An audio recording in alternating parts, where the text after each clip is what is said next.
हथवा में लिए अलबिनिया, हमार राजा राखे मलिनिया। हथवा में लिए अलबिनिया, हमार राजा राखे मलिनिया।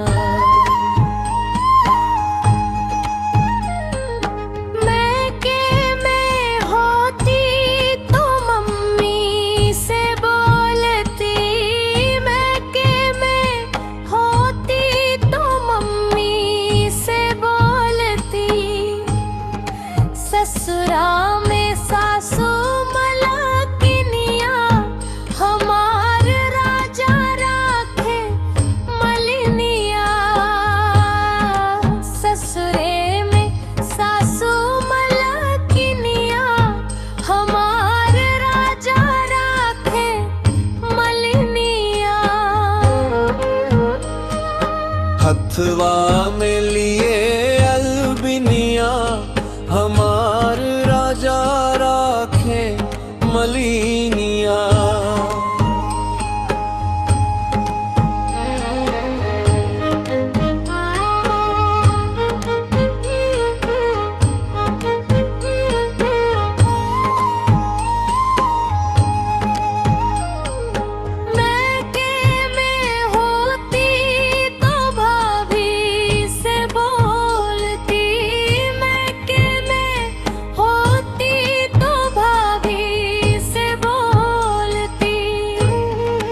ससुरा में जेठानी मलकिनिया, हमार राजा राखे मलिनिया।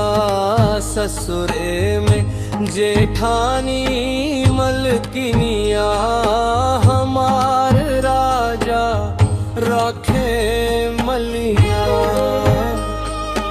हथवा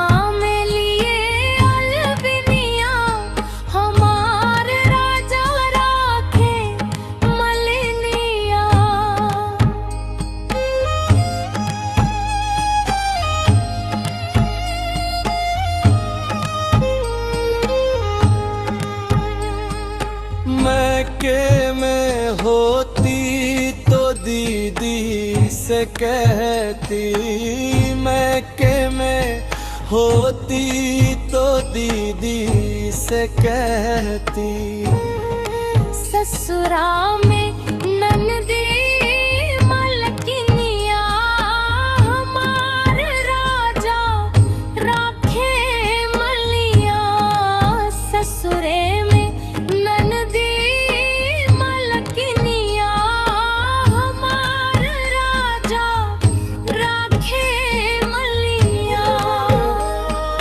हथवा में लिए अलबिनिया, हमार राजा